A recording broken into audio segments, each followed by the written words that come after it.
Mas Deus é tremendo. Eu sei que provavelmente Ele usou alguma desculpa para te trazer aqui hoje. Talvez você pense que está aqui porque eu vim. Talvez você pense que está aqui porque você viu um anúncio, uma divulgação, alguém te convidou. Eu não sei por que motivo você pensa estar aqui. Eu sei que todos nós só estamos aqui por um motivo. Porque Deus rompeu todas as barreiras que pudessem nos impedir de estar aqui. E Ele nos trouxe. A desculpa que Ele te deu, eu não sei. Certo? Eu vim porque disseram que vinha um cara engraçado. Eu nem sou tão engraçado assim. Eu vim porque um chato me convidou. A pessoa é chata mesmo, mas você tinha que vir. Ok? Então, eu quero compartilhar com você algo que eu acredito que pode influenciar muito o seu relacionamento com Deus e com a sua própria vida. Eu entendo que o propósito bíblico, ele é primeiro falar de uma vida eterna. Fazer com que você e eu venhamos entender que essa vida aqui é transitória, mas que nós temos uma vida eterna após essa aqui. Então, o primeiro e fundamental objetivo da Bíblia é nos reconciliarmos com Deus, certo? E um dia estarmos com Ele em glória, voltarmos para onde viemos, amém? Mas a Bíblia também tem um segundo motivo que é extraordinário. Te dá informação para você viver de uma forma excelente aqui na terra. Que você seja feliz, que você se divirta nesses 80 e poucos anos, 70 e poucos anos, 60 e poucos anos que você vai passar por aqui. Certo? Se você passar de 80, aí já está fazendo hora extra. Não é? Mas a Bíblia me diz uma coisa. Depois daqui eu vou morar no céu. E antes de morar no céu, eu moro onde? Então eu vou me divertir por aqui. Então, se eu receber instruções, porque tem gente que acha que para ir para o céu tem que ter uma vida infeliz aqui. Eu vim aqui para sofrer. Então sofra. Se essa é a sua missão, quem sou eu para tirar de você tal privilégio? Se você acha que a salvação tem a ver com uma medida compensatória, sofra aqui e seja feliz lá. Agora, eu só quero te lembrar uma coisa: sofrer é verbo. E verbo só faz sentido se for conjugado. Então, nunca conjugue o verbo sofrer, pelo menos em primeira pessoa. Segunda, vai embora. Eu não sofro, mas tu sofre. Nós não sofremos, mas vós, eles, e então saem desse ambiente, certo? Vai ter uma vida extraordinária aqui nessa terra. Deixa eu te fazer uma pergunta. Tem gente aqui que vai ter uma vida muito difícil aqui nessa terra, muito difícil, e depois vai para o céu? Sim ou não? Sim ou não? Pois é.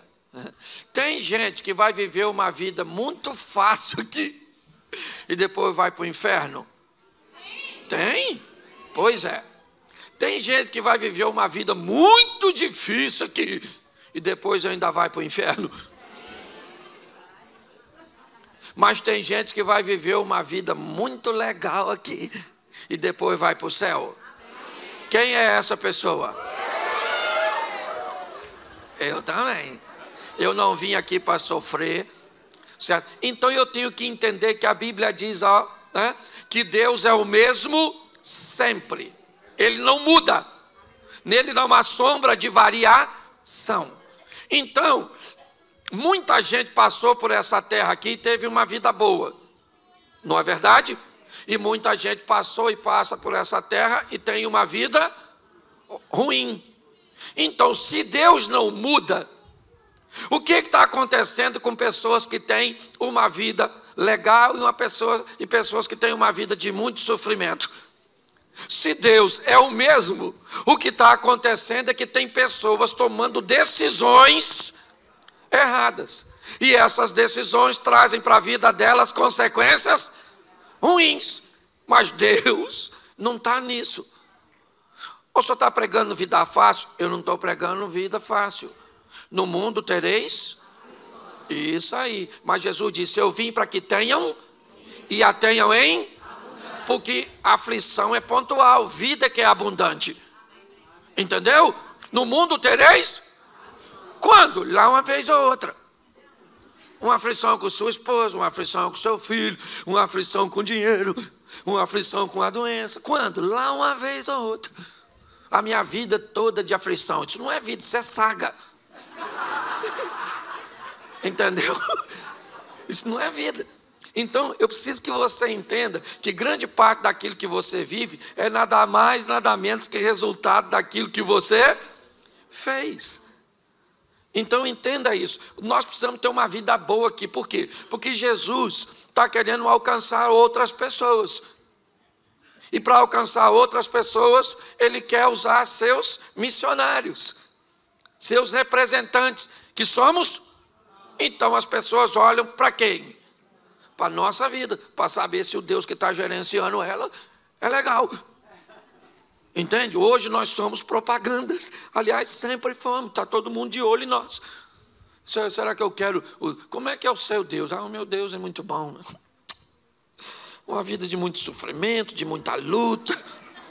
Mas no final, sabe, é muito difícil. Se alguém vier me falar de um Deus assim, eu vou falar, ó, fica com ele, que eu não estou afim disso não. Certo? Eu quero alguém que diga assim, ó, meu Deus é 10. Treinador, sabe o que é? Treinador de UFC. Entende? Eu estou na luta, nas batalhas, mas eu estou vencendo. Uma hora levo umas pancadas aqui, outras ali, mas no final de tudo, levanta a minha mão e sou eu que ganhei essa história. Nós temos que levar uma visão positiva para as pessoas. E daí, eu preciso te dizer mais uma coisa antes de ler o texto. Que a história bíblica ela é feita de trevas e luz. Reino das trevas em batalha contra o reino da luz. Reino das trevas, na verdade, é representando a ignorância. E o reino da luz, o conhecimento. É assim. O que nós temos que entender é que há uma batalha entre conhecimento e ignorância, entre luz e trevas. Porque o conhecimento liberta e a libertação te leva para uma nova fase da sua vida. Conhecereis a verdade e a verdade vos... Isso, Jesus é a verdade, sim ou não? Mas a verdade também é a verdade. A verdade sobre coisas. Por exemplo, quantos brasileiros temos aqui? Levanta a mão, os brasileiros. Baixa a mão. Então você vai entender o que eu vou falar, é para eu não dar um exemplo equivocado. Quem aqui lembra, né? Quando você era pequenininho assim, se você chupar uma manga, não pode tomar leite, que senão você morre. Levanta a mão. Isso aí. Quem lembra assim, quando estiver dando uma trovoada, cobre o espelho, senão atrai. Levanta a mão. Nossa, brasileiro é fantástico. Você lembra disso? Só terminou de jantar, se tomar banho, morre. Quem lembra disso? Todos nós já fomos ignorantes. Presta atenção. Hoje, se você chegar em casa, tiver uma manga e um litro de leite, você faz o que se você tiver com fome? Você faz o quê? Uma vitamina? Hoje você faz. Antes você fazia? Não. Lembra do chinelo virado? Chinelo virado, você passa mal. Nossa, chinelo virado é um negócio extraordinário, não é? Dava até para virar o da sogra. Escute só. O que aconteceu com o chinelo virado? O que aconteceu com a manga com leite? O que aconteceu com o banho depois do jantar? Porque você recebeu alguma coisa que acabou com tudo isso. E sabe o nome disso? Verdade.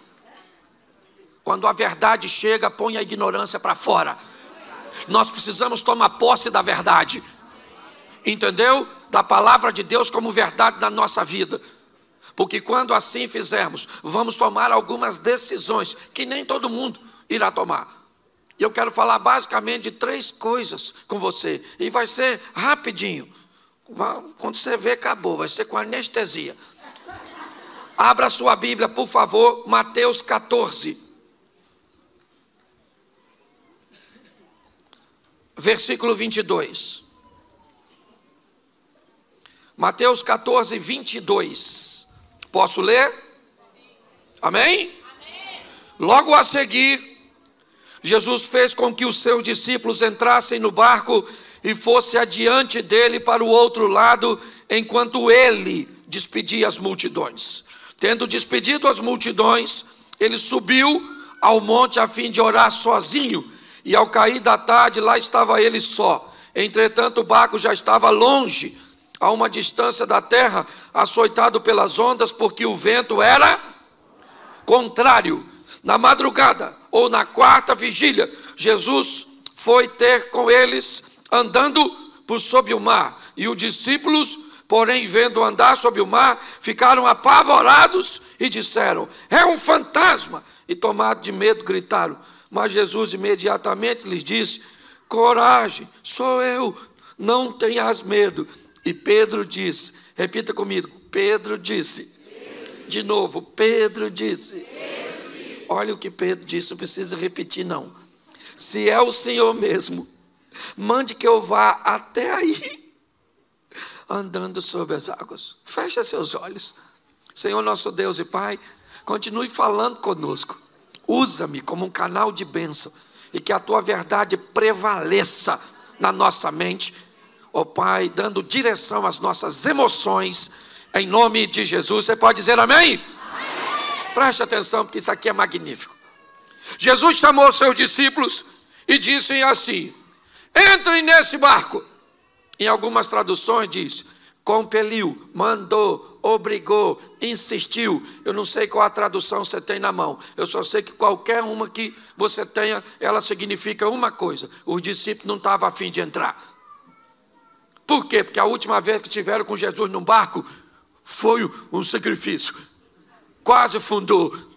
Jesus aqui levantou e falou: cala a boca, vento, fica quieto, mar, não quero nem marola, agora é piscina. Os discípulos levaram um susto.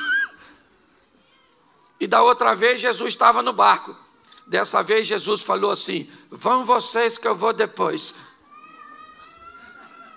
Os caras estavam a fim de ir. Da outra vez, se afundasse para eles, afundava para Jesus. E agora que Jesus disse: vão vocês que eu vou depois. Perguntinha básica na cabeça do discípulo: como? Se nós vamos no barco? Olhando por outro evangelho, os discípulos estavam tão preocupados que deixaram um barquinho. Depois você lê, que eu não sou obrigado a ler tudo. Mas eles deixaram um barquinho, porque se Jesus disse que vai depois, eles têm que criar um meio de Jesus ir. Entraram no barco e foram. Jesus disse o quê? Vão vocês, que eu vou despedir a multidão, vou fazer uma oração e depois eu vou. E os discípulos foram, sim ou não? Sim. O vento era contrário, escureceu. O texto diz que Jesus foi encontrar com ele na 4ª vigília. Tu sabe que hora é 4ª vigília? Tem gente que não sabe nem que hora é a primeira. Bom, vamos lá.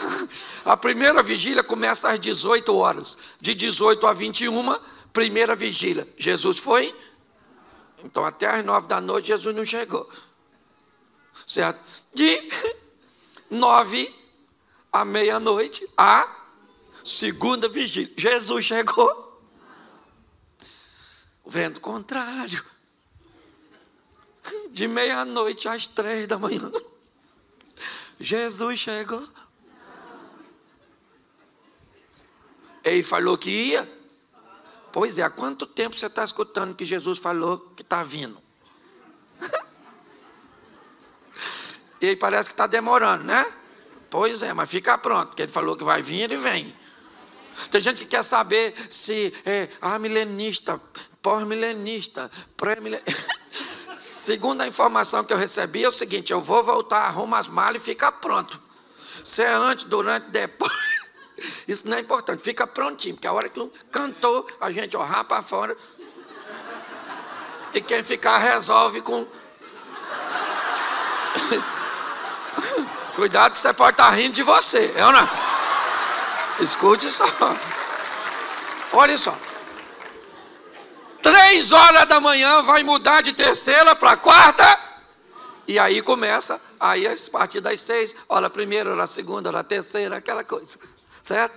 3 horas da manhã, os discípulos estão cansadérrimos, apavorados. Mateus era cobrador de impostos, não sei nem se ele sabia nadar. Aquela tribulação dentro do barco, todo mundo com medo. Quem é que aparece andando em cima d'água? Jesus. Podia ter avisado como é que ia. De repente os caras estão com medo, cansados, 3 horas da manhã, e ele não vem mais. Eu imagino o mar revolto. Vem Jesus andando em cima d'água. Tu acredita nisso? Literalmente tirando onda.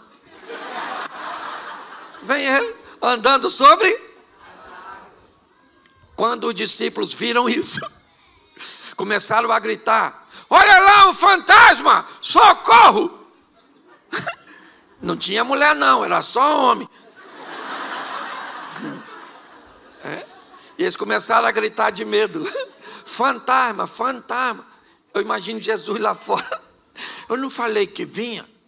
Para que essa gritaria? Ninguém correu. Ninguém dos discípulos saiu correndo. Por quê? Porque não tem para onde correr, filho. Nessa vida ou você enfrenta, ou você enfrenta para ganhar, ou você enfrenta para... Mas você é obrigado a enfrentar. Por isso Jesus disse: eu vou estar com você nessa peleja, para que você enfrente e saia vitorioso.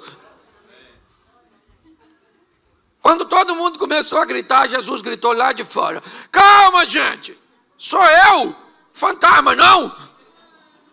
Aí deu aquele silêncio, todo mundo ficou olhando, estava meio escuro, amedrontado, visibilidade baixa. Pedro olhou e falou: aí, é o senhor mesmo? Se é o senhor, manda eu ir aí. Pensa no silêncio. Como assim, Pedro? Tem um cara andando em cima d'água. Ninguém sabe ainda direito quem é. Ele olhou e disse que é Jesus, mas ninguém tem certeza disso. Preste atenção nisso, porque é muito interessante. Quando nós olhamos para este momento, o que vemos? Um ambiente de caos na mente dos discípulos, amedrontados, cansados, lidando com uma força da natureza, cuja qual é muito maior do que eles. E neste ambiente de medo, medo para quem? Medo para todo mundo.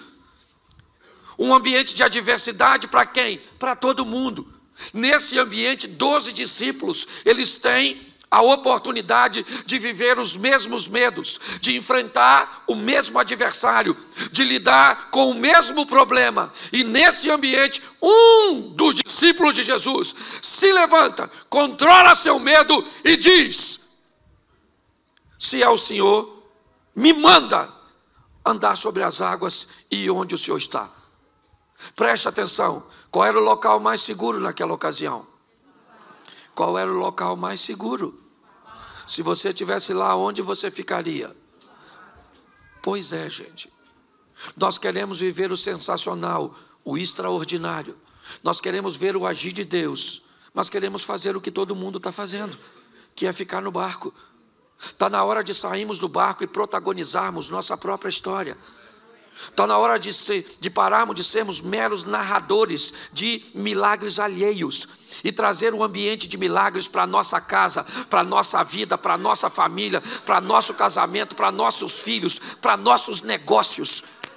Eu não tenho problema com quem conta milagre dos outros. Não, eu tenho um montão de amigos que vivem seus milagres extraordinários. Mas eu também tenho os meus os milagres que Deus tem feito na minha casa, nas minhas finanças, nos meus negócios, no meu ministério, é assim que funciona. Mas para que isso aconteça, está na hora de você parar de fazer o que todo mundo faz e descobrir o novo de Deus para a sua vida. Pedro falou: deixa eu ir aí. O que Jesus falou com ele? O que tinha onde Jesus estava? Nada. O que Pedro foi fazer lá? Nada. Jesus poderia falar: calma, Pedro, poxa, eu estou chegando aí. Já eu estou aí, vim aqui para quê? Jesus parou e falou: chega aí, Pedro, pode vir. Pensa, Pedro saindo do barco. O discípulo deve ter falado o quê? Pedro bebeu? Ele não deve estar bem da cabeça. É ou não é? O que ele quer ir fazer lá fora?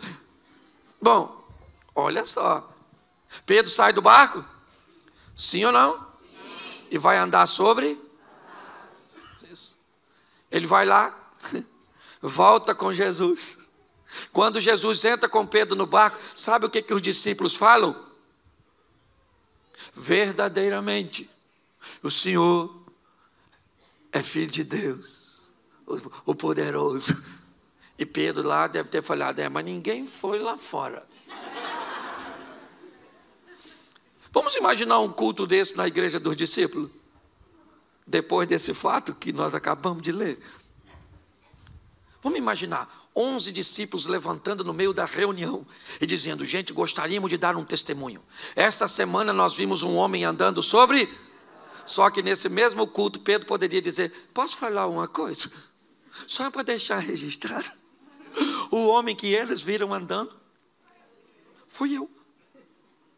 Pastor, o que você quer dizer? Querido, está na hora de você fazer o que nunca fez, para viver o que nunca viveu. Está na hora de você se destacar, que os outros quiserem que se destaque, mas você tem que parar de ficar olhando para os outros. Entenda o que Deus quer fazer na sua vida, para onde Ele quer te levar, a oportunidade que Ele quer te dar. É isso que eu quero que você entenda nesse momento. Faça algo de novo pelo seu casamento.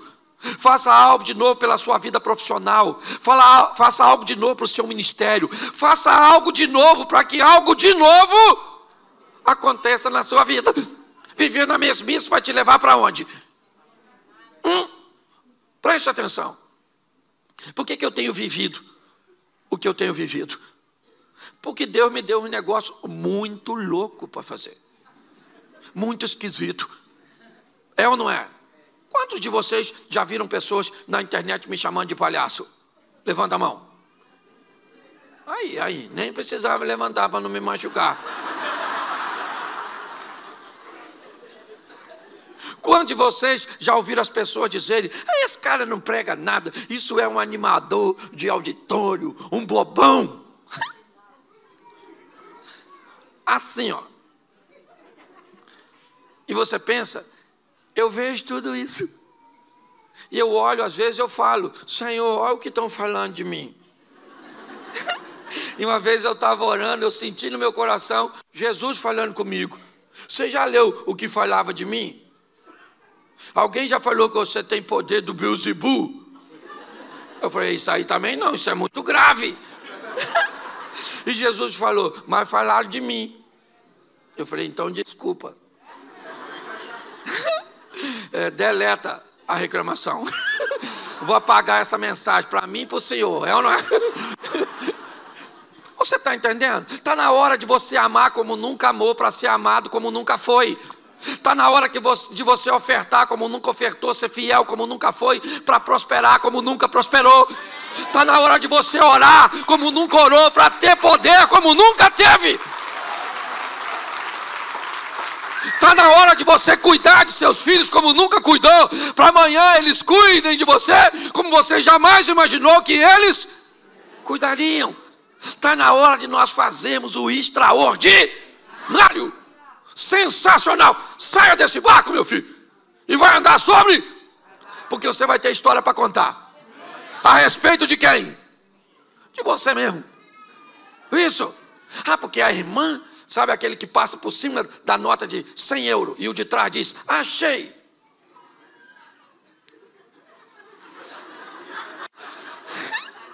Era eu que tinha que achar. Aí como é que você conta essa história? Alguém perto de mim achou 100 euros.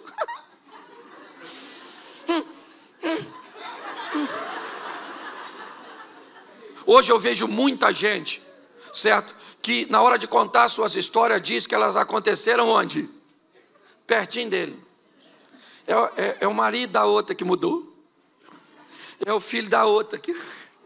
É o ministério do outro. É o outro que viu. É o outro que sentiu. Para com isso. Vamos viver nossas próprias histórias. Deus está esperando que você faça o que você nunca... É isso que eu quero usar. Ousadia. Pedro saiu do barco? Qual discípulo foi atrás dele? Qual discípulo foi atrás dele? Pois é. E quem estava no barco provavelmente estava torcendo para acontecer o que com Pedro? Porque quem não sai do barco detesta ver gente que sai. Eu imagino, Tiago e João eram sócios de Pedro no barco. O que eles devem ter pensado quando Pedro saiu? Deixa aí. Se morrer, a sociedade melhora na porcentagem. Sim. Posso falar uma coisa para você, marido? Faça o que você nunca fez para essa mulher. Você gostaria de ter uma esposa como princesa? A pergunta é muito simples. Você é capaz de se transformar num príncipe?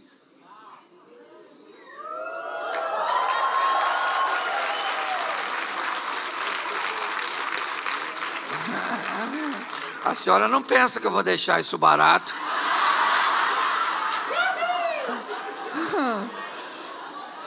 Ah, a senhora não pensa.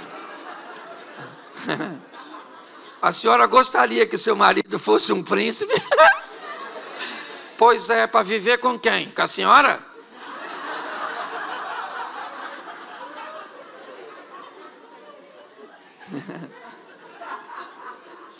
Você lembra da história do príncipe que era um sapo?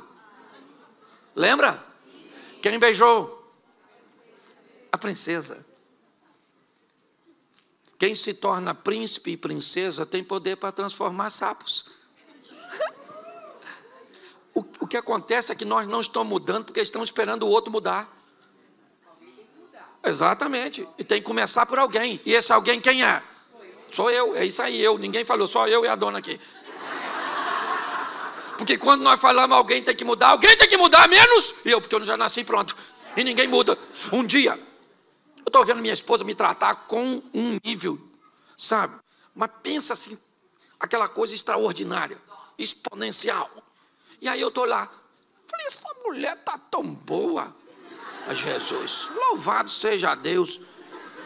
E fui conversar com ela. Falei com ela, filha, deixa eu falar uma coisa para você. Você sempre foi uma mulher legal. Mas olha, nesses últimos tempos você está assim, além, fora do comum, extraordinária. O que foi? Ela começou a chorar. Aí eu falei, o que foi, filho? Aí ele falou, não, Cláudio, é que eu estou achando que você vai morrer. Eu falei, vou, não,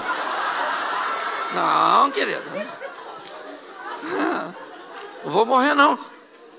Aí eu perguntei a ela, por que é que você está achando que eu vou morrer? Ela falou, Cláudio, nos últimos meses, você melhorou demais o tratamento comigo.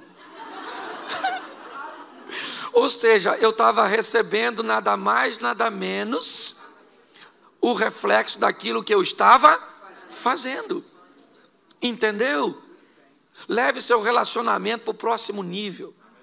Vai lá, dê um abraço no seu filho, não interessa a idade do seu filho, abrace, diga para ele, meu filhinho, minha filhinha, eu te amo. Ela vai falar o quê? Vai morrer.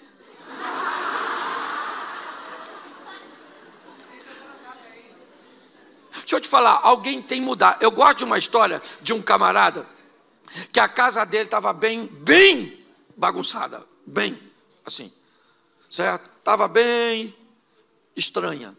E aí, ele foi procurar um homem de Deus que recomendaram ele, um cara que tinha visões, que orava, que Deus falava. Aí ele chegou lá e falou, moço, eu queria falar uma coisa para o senhor. me indicaram aqui o senhor, eu não sou nem religioso, mas eu estou com a minha família. Deixa eu explicar uma coisa para o senhor, como é que estão as coisas lá em casa. A gente não está se entendendo, estamos discutindo demais, estamos brigando. Então, é assim, olha, eu tenho um filho de 14 anos que já foi expulso de 3 escolas.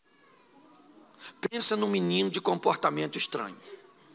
Meu garoto do meio é viciado, fuma os negócios, um menino. A minha menina mais velha, pensa numa menina, sabe, envolvida com prostituição, uma menina.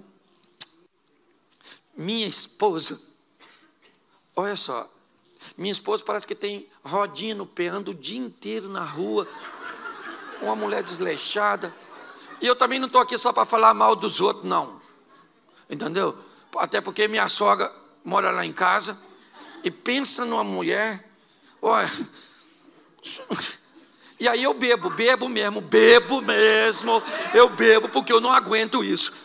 Então eu queria que o senhor fizesse uma oração por mim, porque minha casa acabou. O homem orou por ele, e assim que terminou de orar, falou: Deus me deu uma visão. Ele falou: então o senhor fala comigo, porque eu preciso resolver minha família. Ele falou: eu vou explicar uma coisa que Deus falou comigo. Deus falou comigo que Jesus Cristo, o filho dele, está lá na sua casa disfarçado em uma das pessoas. E vocês estão tratando mal o filho dele. E por causa disso a sua casa está assim. O homem falou: o que o senhor está falando? Um dos integrantes da minha família, nosso Senhor Jesus Cristo? Vê se seu endereço é esse mesmo aí nessa visão do senhor, porque tem alguma coisa de errado. A qualidade das pessoas lá em casa não cabe Jesus. E o homem falou: olha, não tem. Foi o que Deus falou comigo. Ele foi para casa, no caminho, ainda tomou mais alguma coisa, e foi para casa. Chegou em casa, reuniu a família e falou: fui no homem de Deus que falou para mim um negócio muito esquisito. Falou que um de nós aqui é nosso Senhor e Salvador Jesus Cristo, e nós estamos tratando mal ele, e eu quero que vá falando quem é.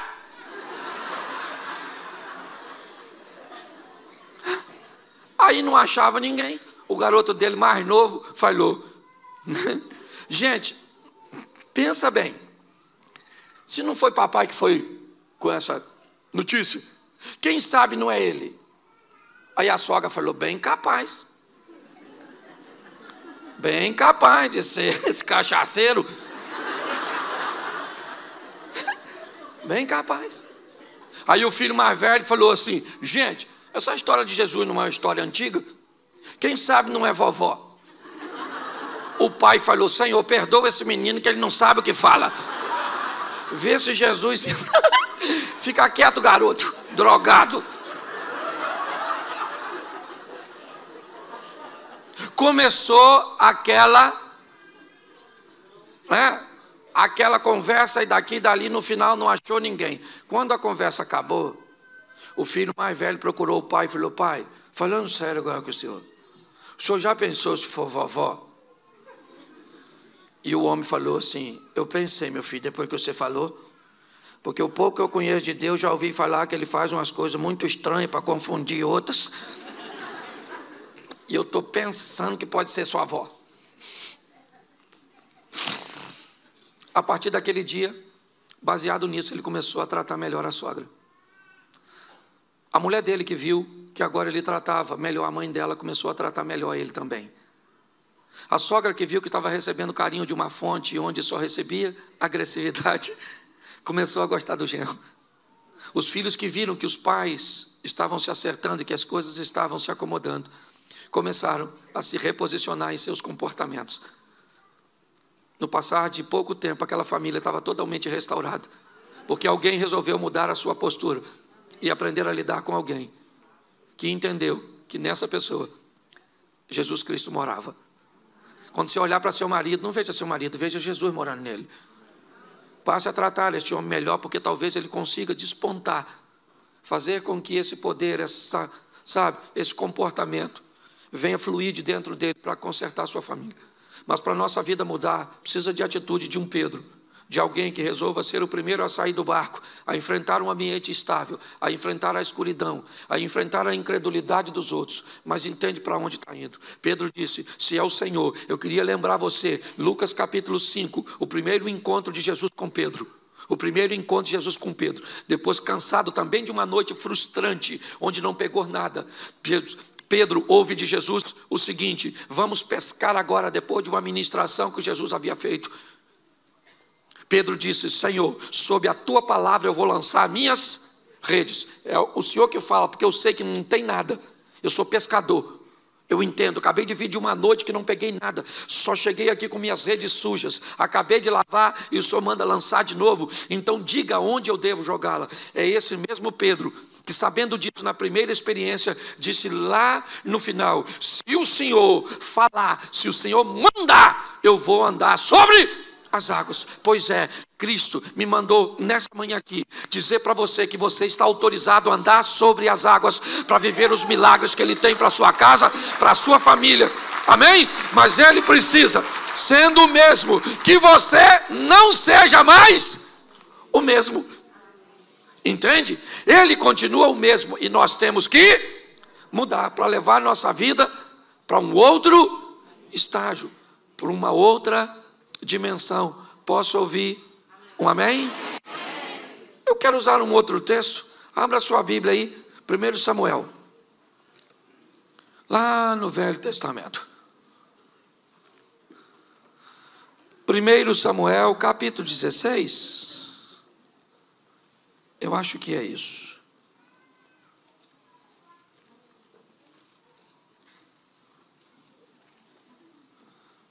Vamos ao 17, 24, para a gente adiantar.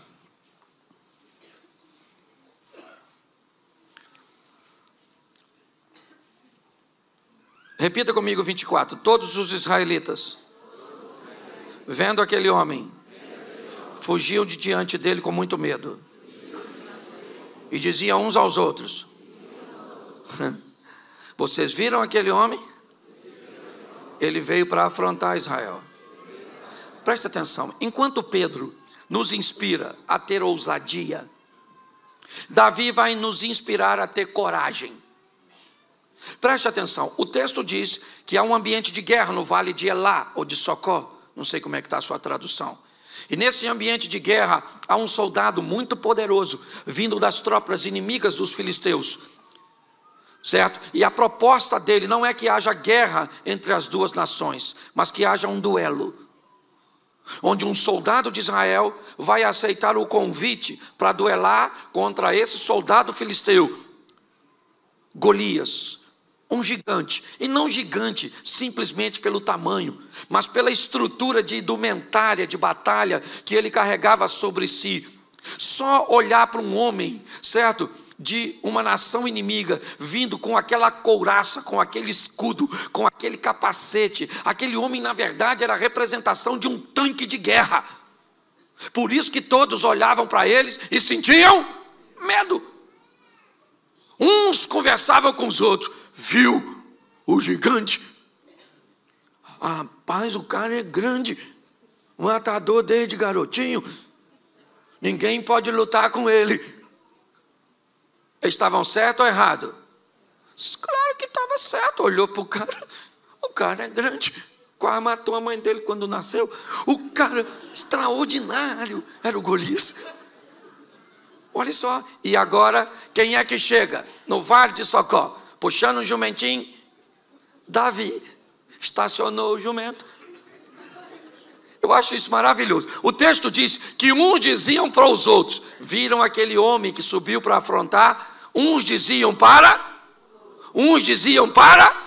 só que Davi não estava lá, então Davi não ouviu ninguém falar com ele, porque ele acabou de chegar. Entendeu? Uns falavam para o outro, uns viram, está difícil, o cara é grande, nossa, grandão, olha, a espada, o escudo, a lança, nossa, que medo. Davi está escutando isso? Davi está matando o leão, matando o urso, o menino está arrebentando. Olha só, então ele chega limpinho, porque é isso, eu queria limpar a sua mente hoje. Eu queria limpar a sua mente dessas palavras negativas. Ah, o ambiente é muito difícil. Ah, a situação é muito desafiadora. Ah, meu Deus, ó vida, ó céu, Não, querido. É olhar para o gigante e dizer: Senhor, é grande mesmo. Dependendo da religião, benza a Deus. Isso é legal. Olhar para a situação, né? Que ela tem tudo para te amedrontar, para te acovar. Davi acabou de chegar. Quando ele chegou, o que aconteceu? O Golias saiu e falou: tem algum homem aí? Ninguém falou nada. Davi acabou de chegar, não sabe de nada. Falou: O irmão dele mais velho falou: cala essa sua boca. Cala essa sua boca. Isso aqui não é ambiente seu. Cadê aquelas ovelhinhas que você deixou com quem? Seu pretencioso. Vim aqui, eu sou seu irmão mais velho. Você briga com o cara, eu tenho que te defender. Davi falou: calma, que é isso? O que vão dar para quem matar o gigante? Davi, ó, é corajoso, mas não é bobo. Ele quer saber prêmio. Alguém falou: escuta só, quem matar o cara lá, um negoção, ó. Casa com a filha do rei, fica rico e não paga imposto. Davi olhou e falou: vocês não estão sério? Casa com a filha do rei, fica rico e não paga. Ninguém mata esse gigante. Porque esse gigante, na verdade, é a oportunidade de eu mudar de vida. Então, se eu matar, eu fico rico. Caramba. Viro príncipe porque caso com a filha do rei e sai dessa carga tributária. Esse cara não é problema, esse cara é a solução. Você consegue já ir pegando? O problema que você está enfrentando não é problema, ele é a possibilidade que Deus criou para você vencer e se promover. Para ir para a próxima vida. É o próximo estilo de vida. Davi falou: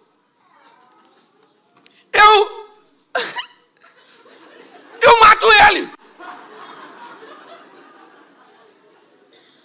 Alguém falou: sua juventude,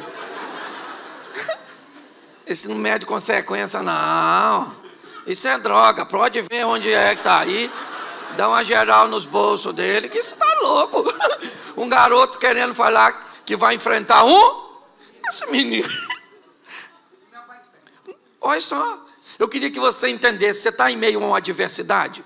Tá, é isso o seu problema? É. Você pode tomar posse da palavra de Deus ou arrumar uma chupetinha. É um pirulitozinho, chorar. Não vai adiantar nada, o problema fica lá do mesmo jeito. Lembra quando o capitão do navio de Jonas, onde Jonas estava, ele descobriu que Jonas estava lá? Ele descobriu que a tempestade estava vindo por causa de... O Jonas pulou do barco? O que o capitão fez? Jogou ele. Você está esperando o seu problema ir embora sozinho? Vai não, menino, pensa em problema, um troço teimoso. Ele não quer sair da sua vida, não. Isso aí é coisa de Zeca Pagodinho. Deixa a vida me levar. Não. Nós temos que tomar desse que levem as coisas ruins. Eu olho para Davi, alguém falou: leve esse menino para Saul, para ver se Saul autoriza esse massacre. Davi chegou lá, Saul falou: o que foi? Davi falou: é que eu vi um gigante lá grandão e falou que quer um homem para matar ele. Duelo? Então, ô meu filho, sim. Saul deve ter falado: garoto, eu já estou com tanto problema, meu filho, e é você que toca para me dormir. Ai, meu Deus.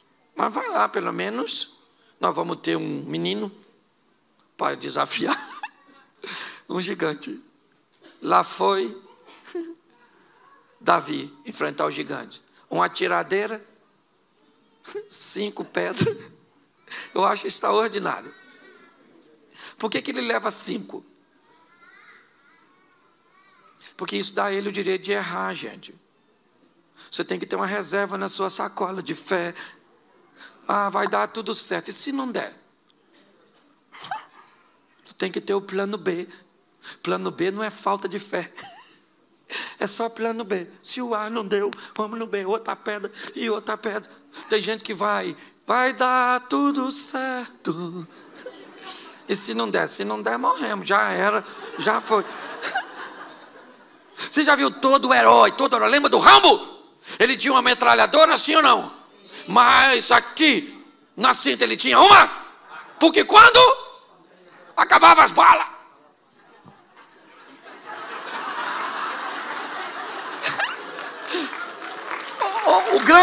a grande questão da história é que nós achamos que às vezes as coisas vão acontecer logo de início. Vá preparado. Davi foi. Eu acho isso sensacional. Com medo do gigante, sim ou não? Sim ou não? Sim. Claro. Olhou para o gigante, mas ele pensou na filha do rei. Caramba, aquela menina, poxa, só tem que viver eu, só isso. Só isso, é só isso. Outra coisa, ovelhinha nunca mais.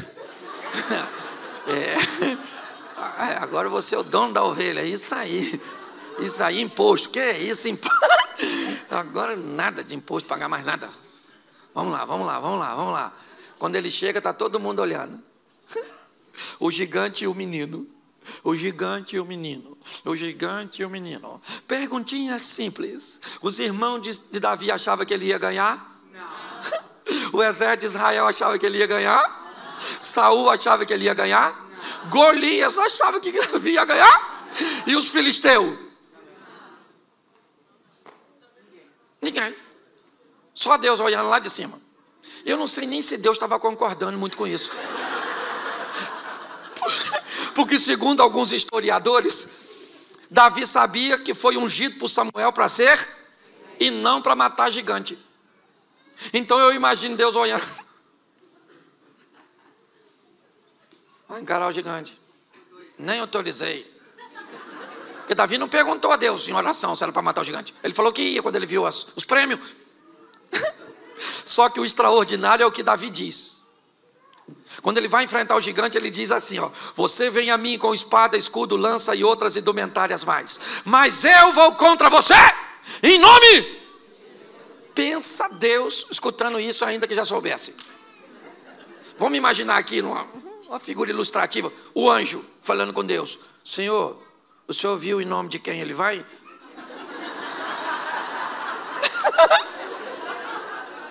E ele falou que vai em nome do Senhor.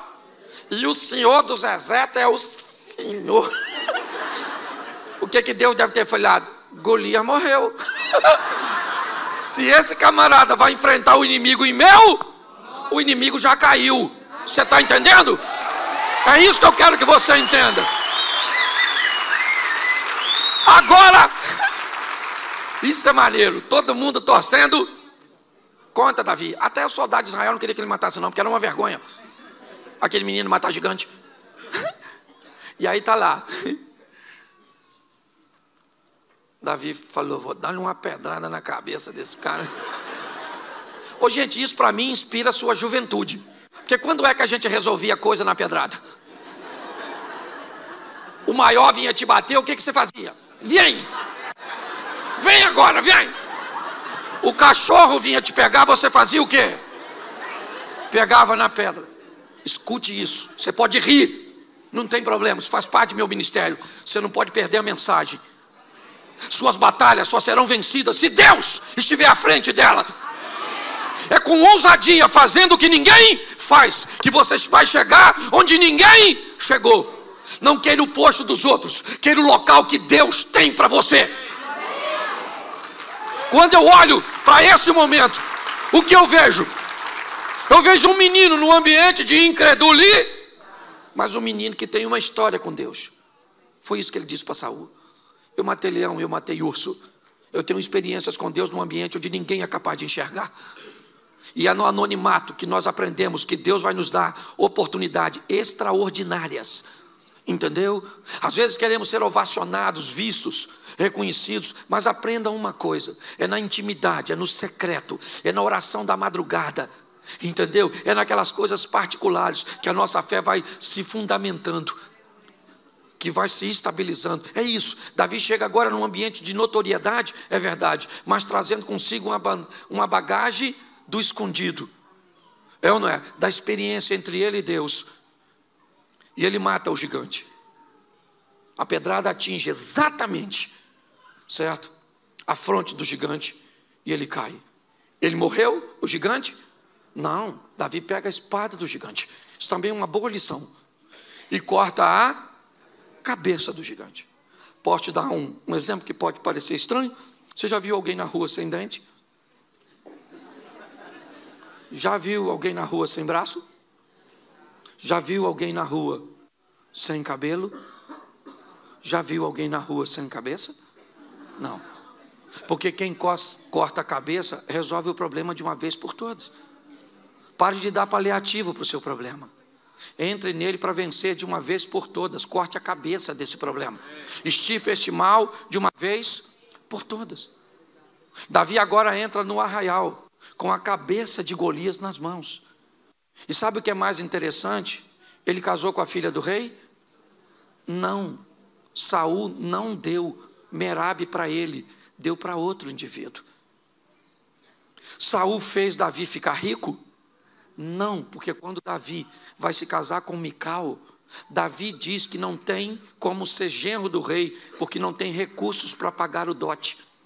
E provavelmente a casa de Jessé, ou seja, de Davi, continuou pagando impostos, porque Davi enfrentou o gigante, matou o gigante, e Saul não cumpriu o que havia dito.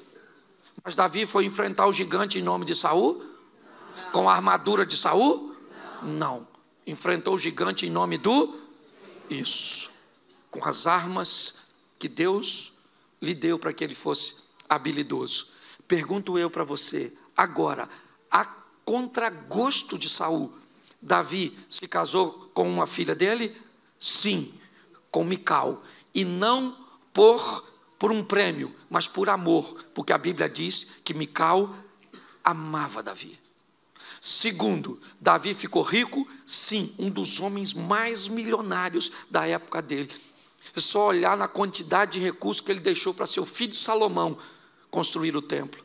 Terceiro, Davi parou de pagar imposto? Sim, porque agora ele é o monarca, ele é o chefe. Preste atenção, Davi entra numa batalha em nome do Senhor e vence. Um homem tenta sabotar e impedir que ele tenha todos os prêmios e todos os recursos, mas os céus se movem a favor de Davi, e aquilo que o homem tentou fazer contra ele, não conseguiu, porque era Deus que estava no controle. Tenha coragem de enfrentar seus inimigos, de enfrentar seus obstáculos, ok?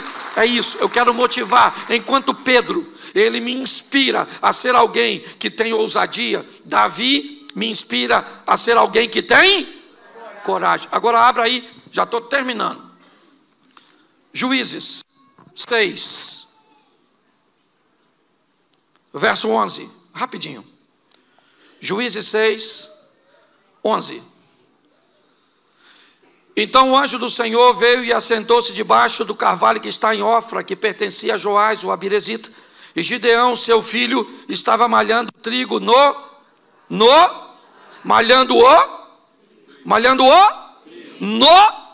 Olhe para mim agora, porque eu preciso terminar com você aqui. Primeiro, você sabe o que é um lagar? Sim, um tanque para beneficiamento de uvas, onde as uvas eram pisadas. Certo? Você sabe que para se malhar um trigo, precisava de ter uma eira, um campo aberto, mais ou menos como um local de secar café, onde jogava o trigo, passava algo em cima e depois se recolhia. O texto diz que Gideão está malhando o trigo. Num lagar não era um ambiente adequado para se malhar o trigo. Porém, ele não pode fazer isso em campo aberto, porque há um problema com os midianitas. Pergunto eu para você, para Davi malhar o trigo, ele precisava de uma eira, sim ou não? Para Gideão malhar o trigo, ele precisava de uma eira, sim ou não? Sim ou não? Mas ele tinha? Não. Ele precisava? Mas ele tinha? Não. O que ele tinha era o lagar era apertado, era inapropriado, era desconfortável, mas era o que ele... Sabe o que isso representa? Que Gideão precisava de algo que fosse o seu ideal, mas na verdade o que ele tinha no momento era a sua realidade. Eu preciso encarar a minha realidade para alcançar meu ideal. Se eu não tiver forças, se eu não tiver ousadia para encarar a minha realidade, eu nunca vou para o meu ideal. Qual é a minha realidade financeira hoje? Qual é a minha realidade de saúde hoje? Qual é a minha realidade espiritual hoje? Qual é a minha realidade? O que eu estou enfrentando hoje? Isso é minha realidade. Quando eu olho para este homem, eu olho alguém que é capaz de enfrentar a sua realidade para alcançar o seu ideal. Hoje, pessoas, mediante as suas realidades, elas se embotam, elas se comportam de forma ruim. Já que eu não tenho, querido, vou falar uma coisa para você. O primeiro carro que eu tive na minha vida foi uma Brasíliazinha velha. Ela esquentava bobina. Eu tinha que andar com 1 litro d'água e com um pano molhado, porque aí eu amarrava o pano molhado na bobina e ela andava. Depois troquei por um Voyage. Não sei se eu estou falando dos carros aqui, talvez você não lembre, mas era um carro melhorzinho, um pouquinho. Mas eu comprei ele de noite quando estava chovendo. O cara me enganou. E aí eu troquei por outro carro que se apaixonou por reboque. Uma vez ele parou, eu indo do Rio para São Paulo, e eu mandei rebocar, levar para uma oficina, e quando ele desceu do reboque, que o mecânico ligou, ele pegou. E aí o mecânico olhou para mim e falou: mas o que ele tem, senhor? Eu falei: vontade de andar de reboque. Eu só quero que você entenda que às vezes vai fazer parte, você vai ter momentos e coisas na sua vida que não são seus mas são suas, e você precisa trabalhar a sua realidade para alcançar seu ideal. Se nós entendermos isso, é isso que nós precisamos. Gente, Deus não tem um grupinho que olhou e disse assim: gostei de você, você vai prosperar, e você? Você não gostei de você. Não, Ele dá as ferramentas, Ele dá as informações. Você acredita que você pode ter o melhor casamento do mundo?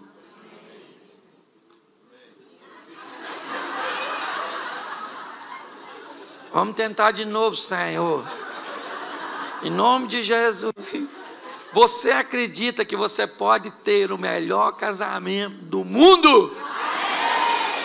Seu filho pode ser extraordinário? Você pode ter recursos para pagar todas as suas contas? Você pode ter uma saúde legal? Uma fé inabalável? E isso tudo depende de quem? De mim. Isso. De mim. Não é do pastor, não é da igreja, não é do governo, não é de nada, de nada. Eu sei que cada um tem seu chamado. Eu não fui chamado para sair do Brasil, você foi. Olha que beleza. Eu prospero lá, eu vivo lá, eu cresço, eu amo o local que eu moro. Um local pequenininho que foi feito no 6º dia. Deus já estava indo embora e falou: Xerém. Mas é o local que eu amo, é isso que eu quero que você entenda. É isso que eu quero. Então você tem que ver onde você está. É aqui. O que você é? Você é o quê? Você é brasileiro? Você é português? Você é espanhol? O que você é? Você é angolano? De onde é que você veio? Querido, preste atenção. Isso não é relevante. O relevante é que todos nós temos o mesmo Deus. Mesmo Deus. É isso aí. Então vamos ser ousado. Porque se você falar que não é ousadia pregar desse jeito que eu prego, experimente um dia e você vai ver. Aprendi a ter coragem. O gigante aparece, eu tenho que derrubar gigante, matar leão, urso. Encaro minha realidade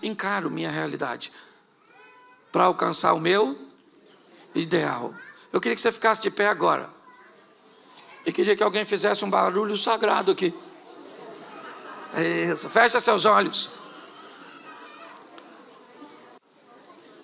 Feche os seus olhos, pode fechar que ninguém vai pegar nada seu. Não está no Rio de Janeiro.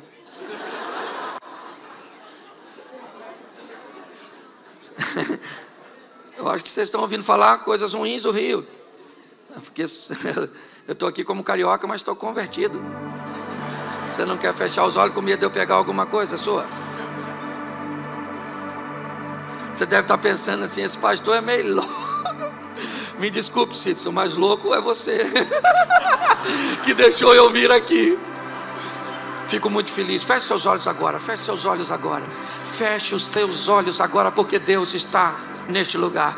O Deus que deu condições a Pedro de andar sobre as águas, o Deus que deu condições a Davi de matar um gigante, o Deus que deu condições a Gideão de liderar uma revolta e vencer um exército com 300 homens. Esse é o mesmo Deus desta manhã. Ele está em nosso meio. E em nome de Jesus, qual é a sua realidade? Ela é dura, mas é sua. Qual é o gigante que está diante de você? Qual é o ambiente escuro e amedrontador que está te envolvendo? Se Deus estiver contigo, você anda sobre as águas, você mata o gigante.